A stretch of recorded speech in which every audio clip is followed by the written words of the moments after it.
Hi guys, and welcome again to Red Gaming Tech, and we're going to have a proper review look at Cypher Cyberpunk Text Adventure. You might remember this game if you pay attention at all to our channel, because I actually did a first impressions review of it a little while ago now, maybe a few weeks ago.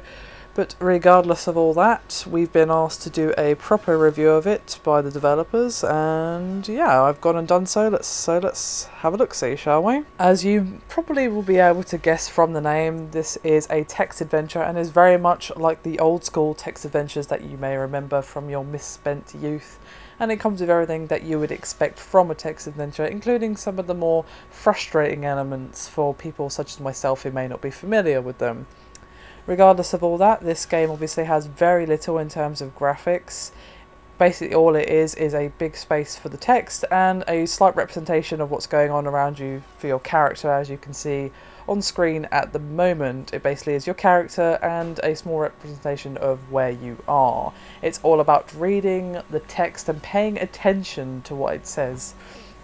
Basically, if you don't read what it actually is saying to you quite carefully, you will miss some vital detail and you will probably end up dying horribly, as happened to me quite a few times in not only the first impressions review but also playing the rest of the game for this proper review as well.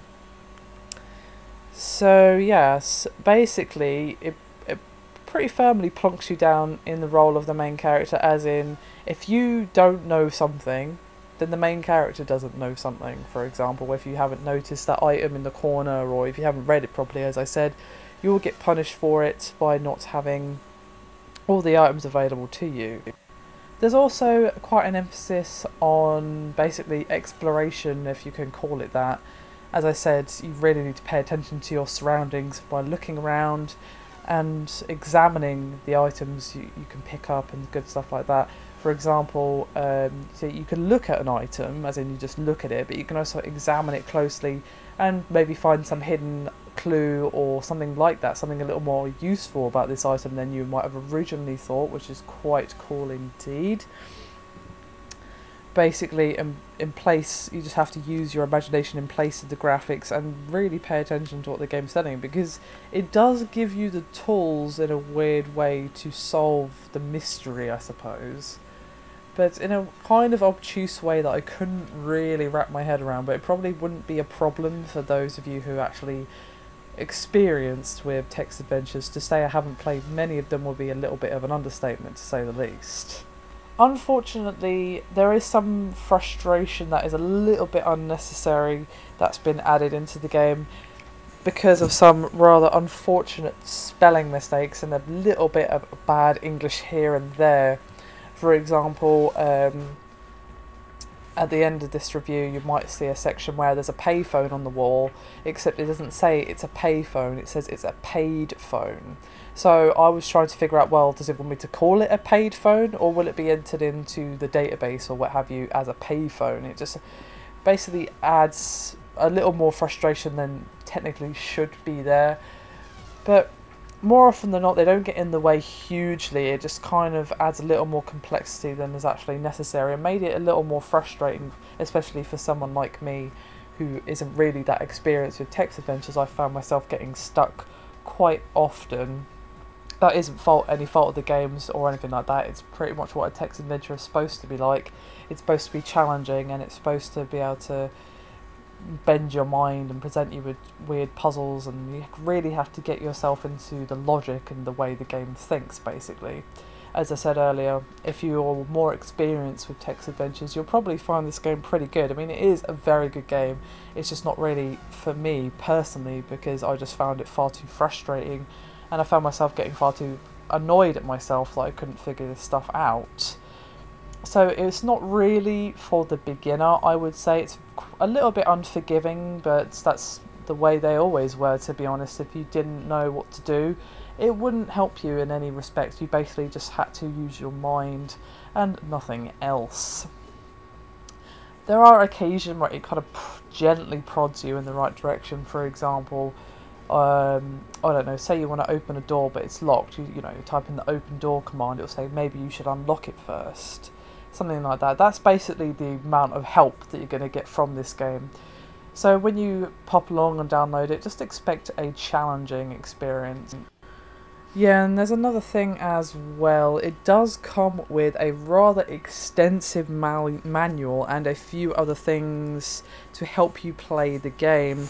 And if you're new to text adventures like myself, I would highly suggest you read it, otherwise you won't get very far, especially since it goes through all the commands that you can use that the game will actually understand. So yes, that is an absolute must. Even for experienced text adventure players, I'm sure they'll be more than used to having to read the manual and know what commands to use to be able to progress through the game. But for newcomers, it really is vital, and I would even consider getting the version of the game that comes with this little hint book. I found it quite helpful in creating this review. So yeah, I would definitely have a look at that. I should mention that the developers were actually kind enough to send us a copy of the hint book to help us create this review, so I should thank them again for that. That was pretty much a lifesaver and actually helped me get out of the first room, which made me feel very happy inside. But I have to say that this game does do what it's supposed to do very well. Even though there's not graphics in the strict sense of the word, what they do have, and the descriptions and the characters and so on that you do come across, they set the scene very nicely. Obviously a lot of imagination is required here, but the game makes it easy for you. Everything from the colours they've chosen to the character on the right, and just how it words things and the names of things. It's just all the theme, the cyberpunk theme that you would expect, all comes through very nicely. And it is a very well put together game that is very challenging and very mind bending. So expect some classic text adventure puzzles and all that good stuff. Alright, anyway guys, I think that's me done for this particular review. I hope you found this helpful. If you're looking for more gameplay wise, I would suggest taking a look at our first impressions review. You'll find that here on the channel, and we also have a few other games for you to look at if you're interested, so please do so if you want to. Anyway guys, that's enough of that. Thank you very much for watching. Feel free to give us a like and a comment, and do check out the channel as I've already said. Anyway, bye for now.